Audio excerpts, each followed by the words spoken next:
Bismillahirrahmanirrahim. Assalamualaikum warahmatullahi wabarakatuh. Innal hamdalillah nahmaduhu wa nasta'inuhu wa nastaghfiruh wa na'udzu billahi min syururi anfusina wa min sayyiati a'malina. May yahdihillahu fala mudhillalah wa may yudlil fala hadiyalah. Asyhadu alla ilaha illallah wahdahu la syarikalah wa asyhadu anna Muhammadan abduhu wa rasuluh la nabiyya wa la rasula ba'da. Jamaah kaum muslimin dan muslimat rahimakumullah, pada kesempatan kali ini saya mendampingi Bapak Nur Hamid MAG selaku Wakil Sekretaris Pimpinan Daerah Muhammadiyah Kabupaten Grobogan. Perkenalkan, nama saya Supriyadi. Pada kesempatan kali ini kita akan berbincang-bincang dan menimba ilmu kepada Pak Nur Hamid untuk kemudian kita bisa bertanya beberapa hal selama di kajian di bulan Ramadan ini, seperti itu. Assalamualaikum Pak Nur. Assalamualaikum. Sehat Pak Nur? Alhamdulillah. Alhamdulillah. Walaupun sudah tua masih sehat. Masih semangat. Ya, masih semangat. Alhamdulillah. Oke. Pak Nur, ini kan kondisi bangsa Indonesia ini sedang diuji oleh Allah Subhanahu wa taala dengan adanya COVID-19 atau masyarakat biasa mengenalnya dengan virus corona. Bahkan tidak hanya di Indonesia saja, bahkan di seluruh dunia semua terdampak virus corona ini. Nah, kira-kira bagaimana sih Pak sepak terjang dan sejarah panjang virus yang mewabah di Indonesia ini sebelum adanya virus corona ini? Monggo. Terima kasih. Assalamualaikum warahmatullahi wabarakatuh. Waalaikumsalam warahmatullahi wabarakatuh. Alhamdulillahirabbil alamin wassalatu wassalamu ala asyrofil anbiya'i wal mursalin. Langsung saja ya. Tentang corona. Oh ya, sebelumnya saya ucapkan pada para hadirin ya, para pemirsa khususnya warga Muhammadiyah, pemuda dan Bapak Ibu, selamat ibadah puasa dan selamat tarawih kalau malam ini, dan selamat berzakat karena zakatnya diajukan ini. Tadi Pak Supri mempertanyakan, kayak saya bisa, tapi ya, saya mencoba untuk bisa, sebisa-bisanya. Jadi corona itu untuk sekarang itu. Kalau dulu ya istilahnya lain-lain, yang mana wabah. Jadi corona itu sekarang yang kita kenal dari Wuhan itu. Yang itu kalau saya baca-baca literatur itu ada sejak zaman Nabi ya, kita batasi zaman Nabi dulu. Kalau sebelumnya juga ada. Zaman Nabi sudah ada yang namanya wabah seperti corona itu. Maksudnya dalam hal nularnya. Dalam hal penularannya. Penularannya. Seperti zaman Nabi kusta. Kusta ini juga besar, menularnya cepat. Kemudian waktu itu Nabi perintah supaya jangan cepat ke situ. Menghindarkan diri saja, intinya di situ. Yang sebaliknya yang sudah di situ ya jangan keluar nular orang di suatu negeri.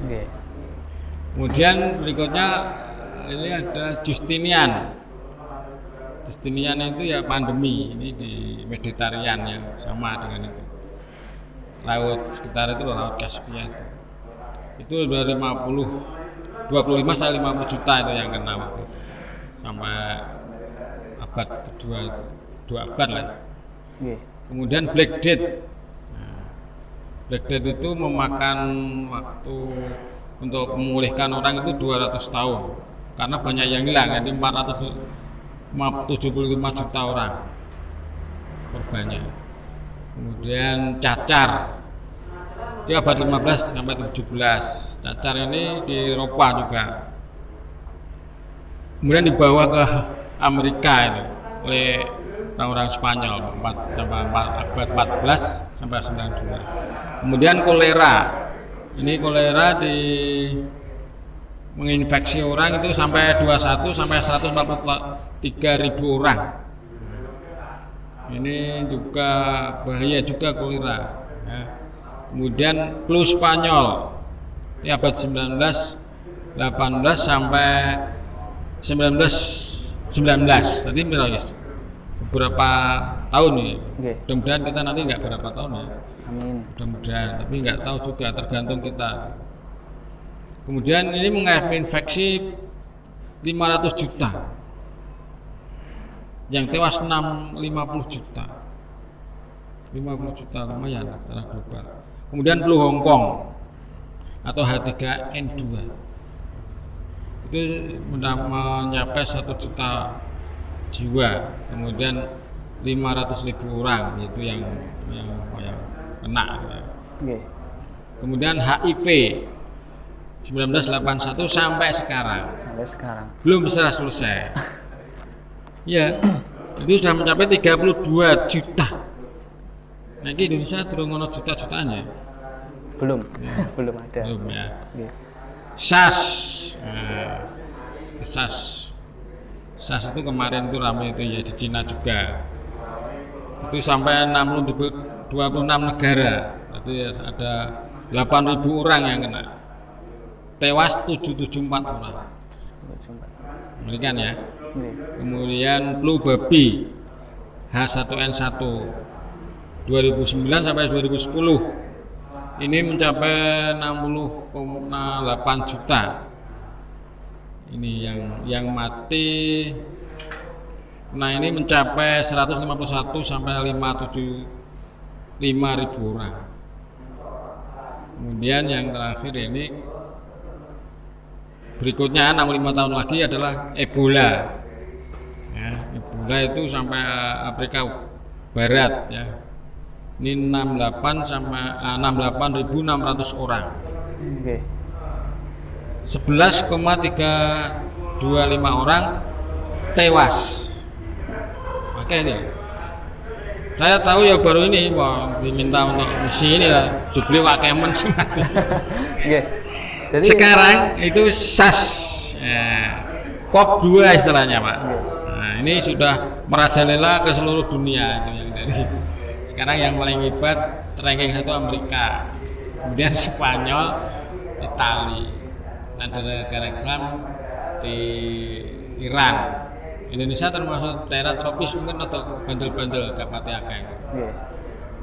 Karena saya baca juga kemarin dari rilis dari web dokter dari BWM itu ada 3 macam virusnya, jenis A, jenis B, jenis C. Yang paling berat yang A. Di Amerika banyak kan A, R, terus di Eropa A. Indonesia alhamdulillah untuk B gitu. Itu rada lumayan untuk Cina.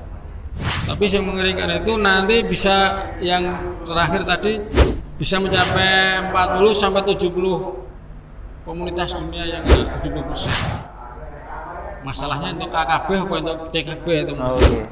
Kemudian untuk cetok tadi cek rada ringan. Rada ringan nggih, Pak. Oke. Itu masalah virus ya. Oke, terima kasih. Ya. Oke, terima kasih Pak Nur. Tadi kan Pak Nur sudah menyampaikan beberapa kasus virus ya. Beberapa kasus virus yang mewabah dunia kayak gitu. Salah satunya ketika tadi di zaman Rasulullah ada kasus virus kusta. Kusta semacam penyakit kulit seperti itu. Nggih, Pak. Metel ya. Nah, yang dipermasalahkan adalah penyebarannya. Ya, artinya kan penyebaran ini juga sangat cepat penyakit kusta gitu. Sama dengan penyakit wabah virus corona ini seperti itu. Nah, bagaimana sih Pak sikap dan cara penyelesaian Nabi beserta para sahabatnya dulu ya, para jamaah dalam menangani virus tersebut sehingga kita bisa mencontoh sikap dan cara penyelesaian Nabi dalam melawan virus corona ini seperti itu. Terima kasih. Ini pertanyaan abot-abot. Nah, gini, jadi kemarin saya juga mengikuti rapat pas di sana. Itu memang dalam bersikap ini secara umum sejak zaman Nabi ada dua golongan ya. Ada Sikap dua yang golongan. terang, nggak apa-apa, kita kumpul-kumpul aja masih di situ. Nggih. Sikap yang kedua, ya kita harus jaga jarak dengan virus tersebut, putuskan virus tersebut, jangan sampai menulari kita. Nah, intinya gitu. Nabi milih yang kedua itu. Ini ada hadis yang saya bisa untuk pegangan ya. Idza samitum bitaquni bil ardi fala tadkhuluha wa idza waqa'a bil ardi wa antum biha fala takhruju minha. Maksudnya gini. Nang kono suatu negara kamu dapat mendengar atau ada virus di suatu negeri tersebut, maka janganlah kamu datang ke situ. Bila wabah itu sudah jangkit di tempat kamu berada, jangan kamu pergi dari situ, melarikan diri. Nggih. Itu hadis riwayat Muslim. Wala itu la tadimun nador ila maddumin. Tuh. Kemudian juga ada manfaatnya juga ini ternyata. Wabah itu menjadi zaman Rasul itu ada manfaatnya. Bersabar. Bersabar. Nggih. Kalau orangnya bersabar kemudian meninggal, dia mati syahid. Nggih. Nah, ini sabda Rasul, at-ta'unu lah syahadatun likulli muslimin. Ta'un itu menjadi kematian ya. Karena ta'un atau wabah adalah surga bagi tiap muslim. Ini sikap Rasul begitu. Kemudian zaman Sayyidina Umar. Nah, jadi Sayyidina Umar juga ada. Tadi ketika Sayyidina Umar mau pergi ke Syam, itu sampai di satu tempat ya namanya Syam. Mendengar di situ ada wabah di Syam. Terus berhenti, ditegur kalau gubernur Ubaidillah bin Jarrah. Kok nggak berani? Nggak berani. Ya, diingatkan oleh sahabat yang lain ya. Abdurrahman bin Auf. Terus membaca hadis Rasulullah yang seperti itu tadi hadisnya. Oh ya, yang akhirnya pulang. Nah, ininya gitu. Nggih. Nah, Nggih. itu ya. Kemudian zaman Abu Hajar sekolah ini juga ada. Ini di Mesir itu ada berapa penduduk waktu itu 40 orang kena. Kemudian ada kelompok yang satu itu pokoknya doa di lapangan, doa istiqlal. Rame-rame itu mencapai kata Ustaz Was kemarin di TV itu mencapai waktu itu penduduknya sekitar 20 juta. Jadi setelah selesai rame-rame di lapangan itu beberapa bulan itu habis tinggal hampir 3 juta habis penduduknya. Ini hadisnya begini, firra minal majdumi firra roka minal asad. Ini hadis Rasulullah yang dipakai. Jauhlah penyakit kusta sebagaimana engkau lari dari kejaran singa. Hadis riwayat Ahmad. Itu dasare untuk menghindari. Jadi itu ya Pak ya. Oke. Terima kasih Pak Nur. Artinya ketika ada wabah, Nabi sudah memberikan contoh, ya sudah memberikan contoh untuk menghindari wabah tersebut. Ketika ada suatu negara terkena wabah, jangan masuk ke negara itu, dan yang ada di dalam jangan keluar dari situ, seperti itu ya Pak. Ini lanjutan apa zamannya Amr tadi. Jadi begini, di Islam itu kan ada aliran-aliran teologi namanya. Aliran teologi. Tauhid. Iki sing nak gak kaya Supri gak kenal kaya.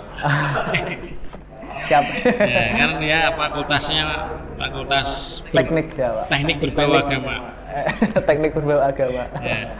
Jadi orang proteksi di rumah itu tidak berarti dia takut pada corona.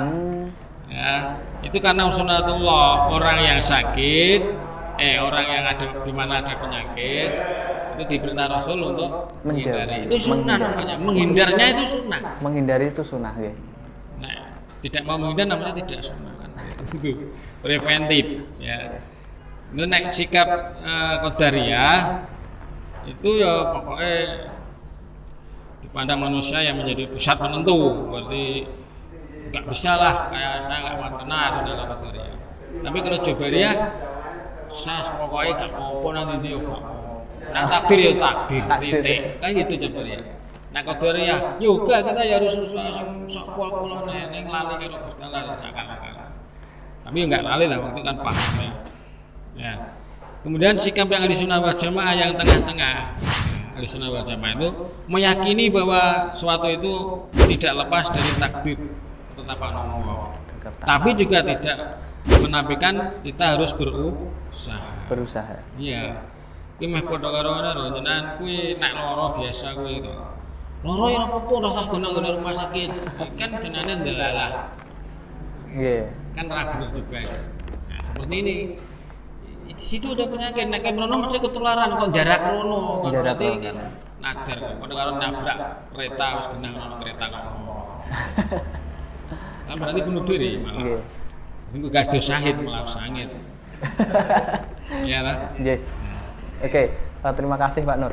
Untuk selanjutnya kita sebagai warga Persyarikatan Muhammadiyah, tentunya kita sebagai warga Muhammadiyah yang patuh terhadap pimpinan, terhadap keputusan organisasi, tentu pimpinan pusat Muhammadiyah kan senantiasa memberikan himbauan, memberikan aturan dan memberikan keputusan yang kemudian itu bisa membantu wabil khusus warga Muhammadiyah dan umumnya warga Indonesia dalam menangani dan menahan laju penyebaran virus corona ini Pak Nur. Yeah. Kira-kira bagaimana sih sikap PP Muhammadiyah untuk menanggulangi virus corona ini?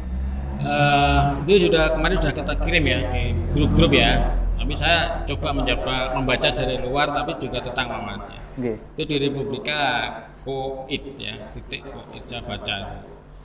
Di Republika nomor surat yang terakhir 03-1-0-B-20.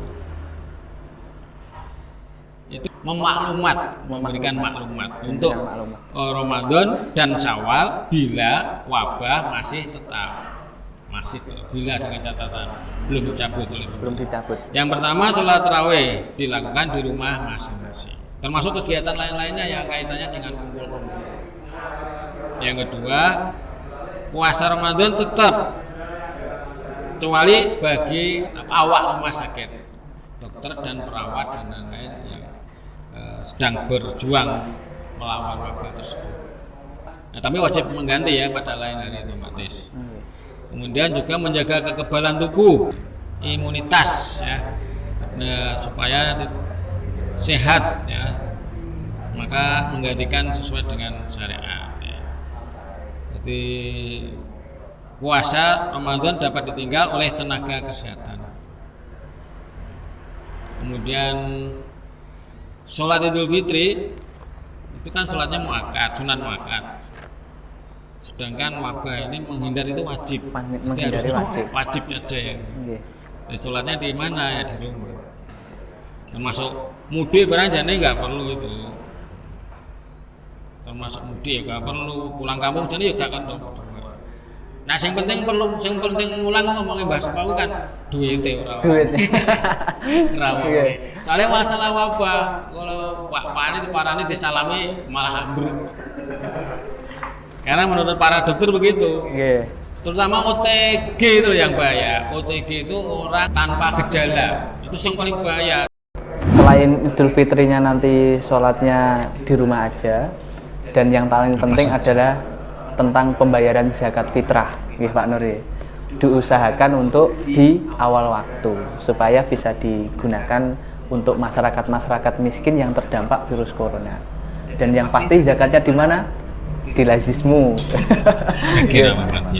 Dan lainnya. Terima kasih Pak Nur untuk kajian pada kesempatan kali ini. Untuk selanjutnya mungkin Pak Nur bisa memberikan kesimpulan pada kesempatan kajian pada kali ini Monggo. Ya, itu. Oke. Jadi simulan ya, simulan. Ini ya. Kesimpulan dari semuanya ini, wabah itu sering terjadi rata-rata satu wabah setahun. Nah, di rata-ratanya. Oke. Rasul meminta supaya kalau ada wabah ikhtiar, ya, Ikhtiar. yaitu jauhi wabah, jangan datang ke tempat wabah. Dan yang punya yang di daerah yang berada wabah jangan keluar. Kemudian sahabat sama diikuti oleh mulai sahabat Umar, sahabat Utsman, sahabat Amr bin As, sampai para tabi'in yaitu Abu Hajar Asqalani yang terkenal itu. Kemudian keadilan Allah itu adanya wabah itu, ya.